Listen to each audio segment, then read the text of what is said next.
Hi, I'm Mike from 1A Auto. We've been selling auto parts for over 30 years. We're dedicated to delivering quality auto parts, expert customer service, fast and free shipping, all backed by our 100% satisfaction guarantee. So visit us at 1AAuto.com, your trusted source for quality auto parts.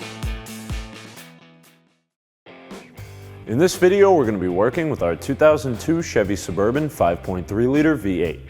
We're going to be showing you how to remove and replace either your fan or fan clutch.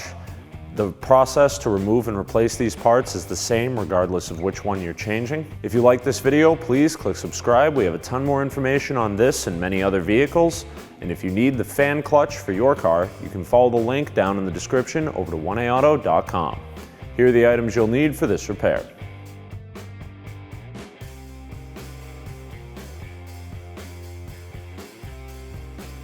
Loosen the hose clamp just after the mass airflow sensor. This is going to be the second one back from your air box. We'll do this using a flat blade screwdriver.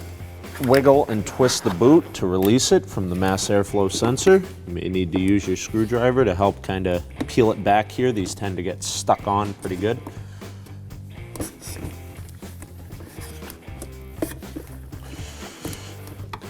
We'll also remove the one at the throttle body.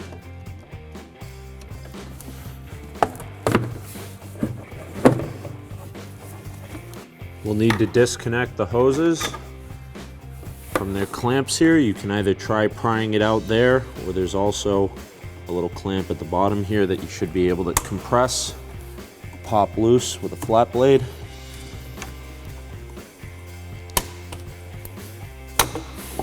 And remove the intake runner from the vehicle. We'll pop this hose clamp out with a flat blade screwdriver and remove the hose. Remove the two 10mm screws at the top of the fan shroud with a 10mm socket and ratchet.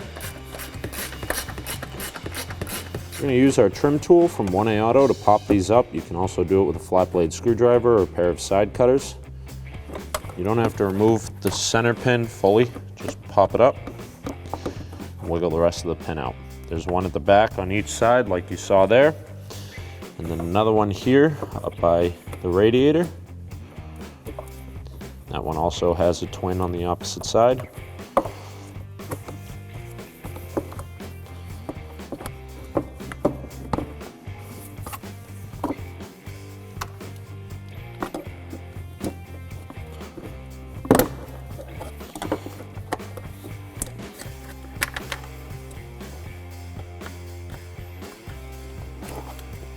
Pull back and lift out the upper radiator shroud.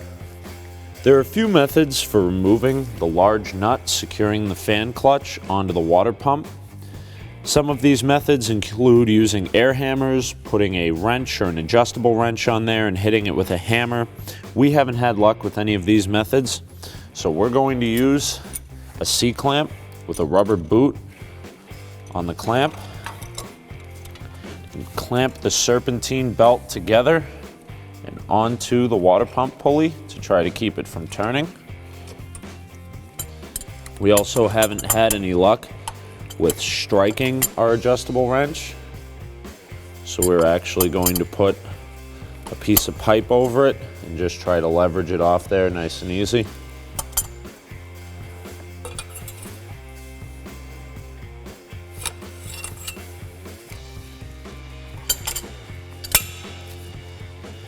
You should be able to spin the rest off nice and easy.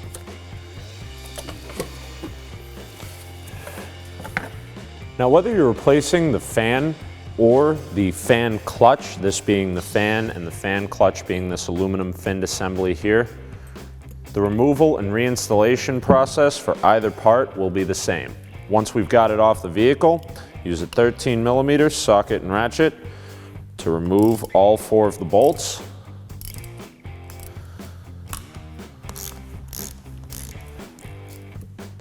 Once the bolts are out,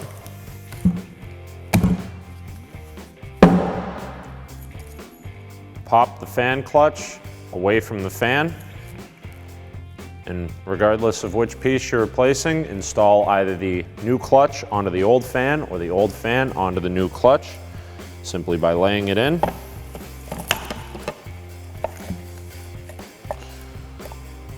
lining up the bolt holes, reinstalling and tightening all 4 of your 13mm bolts.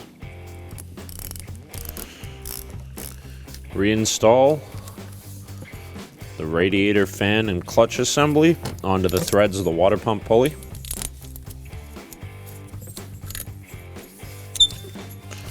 Again, you should be able to get this pretty much bottomed out by hand. Reinstall your clamp or whatever method you used to keep the water pump pulley from turning.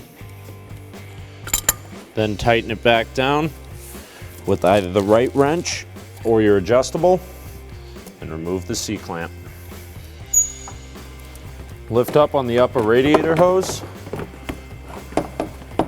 and reinstall the upper fan shroud.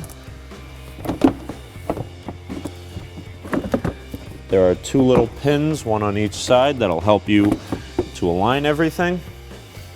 And then we'll reinstall our 4 plastic clips by popping the base in and then locking the center pin down. Reinstall the 2 10mm screws at the top. Tighten them down with a 10mm socket and ratchet. Reinstall the hoses back into their clips. Reinstall the intake tubing. It's easiest to set it onto the throttle body. Re-engage the hoses into their clips. And then get the boot over the airbox. Then tighten down both clamps with a flat blade screwdriver.